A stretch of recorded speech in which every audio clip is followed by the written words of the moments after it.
बाप. गावाचं नाव होतं सोनवाडी. त्या गावात रामू नावाचा एक गरीब शेतकरी राहत होता. त्याची बायको सीता आणि 10 वर्षांचा मुलगा रोहन, एवढंच त्याचं छोटंसं कुटुंब होतं. रामू खूप गरीब होता, पण मनाने खूप श्रीमंत होता. स्वतः उपाशी राहायचा, पण मुलाला कधी उपाशी झोपू द्यायचं नाही. त्याचं एकच स्वप्न होतं, माझा मुलगा मोठा अधिकारी झाला पाहिजे. एके दिवशी शाळेतून रोहन रडतच घरी आला. काय झालं रे बाळा? रामूने विचारलं.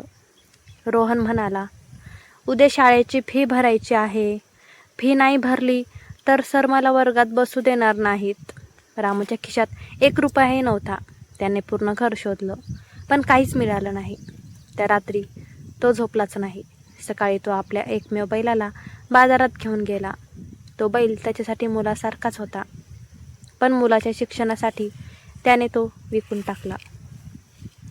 फीचे पैसे घेऊन तो धावत शाळेत गेला. रोहनने विचारलं, बाबा, पैसे कुठून आणले? रामू हसत म्हणाला, देवाने दिले रे. वर्षे जात गेली.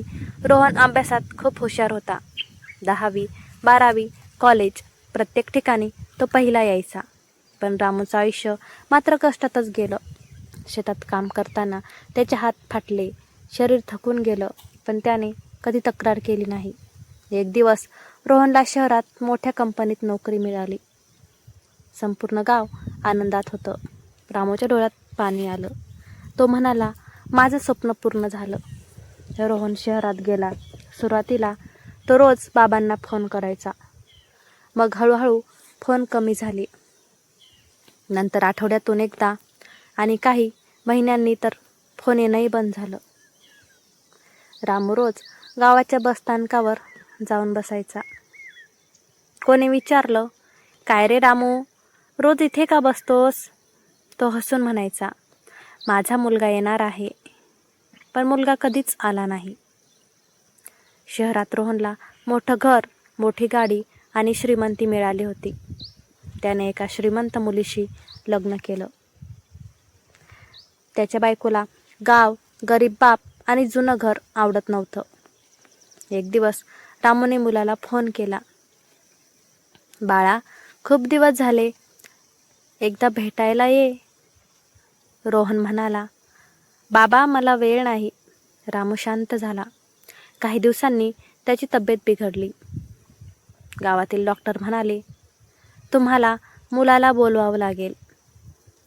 गावातील एका माणसाने रोहनला फोन केला, पण रोहन एका मोठ्या मीटिंगमध्ये होता.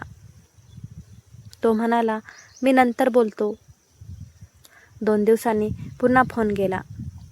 यावेळी बातमी होती, तुझे बाबा खूप आजारी आहेत. तरीही तो गेला नाही. 3ऱ्या दिवशी फोन आला, रोहन, तुझे बाबा गेले. हे ऐकताच त्याच्या पायाखालची जमीन सरकली. तो ताबडतोब गावाकडे निघाला. घरी पोहोचल्यावर त्याने पाहिलं, संपूर्ण गाव रडत होतं.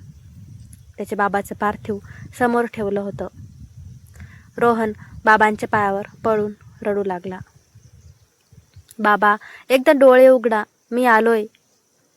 पण आता खूप उशीर झाला होता. तेवढ्यात गावातील सरपंच त्याच्याकडे आले. त्यांनी एक जुनी पिशवी त्याच्या हातात दिली. हे तुझ्या बाबांनी तुझ्यासाठी ठेवलं आहे. त्याने पिशवी उघडली. त्यात एक डायरी होती. पहिल्या पानावर लिहिलं होतं, माझ्या प्रिय मुला, तू हे वाचत असशील तर मी या जगात नसेन. रोहनचे डोळे भरून आले. पुढे लिहिलं होतं, तू लहान असताना तुला ताप आला होता. मी 3 दिवस झोपलो नव्हतो. तुझी फी भरण्यासाठी मी माझा बैल विकला. तू शहरात गेल्यावर मी रोज तुझ्या फोनची वाट पाहिली. लोक म्हणायचे, तुझा मुलगा तुला विसरला. पण मी कधीच त्यांच्यावर विश्वास ठेवला नाही. मला खात्री होती, माझा मुलगा एक दिवस नक्की येईल. शेवटच्या पानावर लिहिलं होतं, बाळा, मी तुला कधीच दोष दिला नाही, कारण बापाचं प्रेम कधी संपत नाही. हे वाचून रोहन जोरजोरात रडू लागला. त्याला आपल्या चुका समजल्या. त्याने वडिलांच्या चितेजवळ हात जोडले आणि म्हणाला, बाबा, मी तुमच्यासाठी काहीच करू शकलो नाही. मला माफ करा. काही महिन्यांनी त्याने शहरातील नोकरी सोडली. तो कायमचा गावात परतला. त्याने आपल्या बाबांच्या नावाने गरीब मुलांसाठी एक शाळा सुरू केली. शाळेच्या प्रवेशद्वारावर मोठ्या अक्षरात लिहिलं होतं, जगात देव दिसत नसेल तर आपल्या बापाकडे बघा. आणि त्या शाळेत येणाऱ्या प्रत्येक मुलाला तो एकच गोष्ट सांगायचा, आई वडिलांना वेळ द्या, कारण ते कायम तुमची वाट पाहत असतात.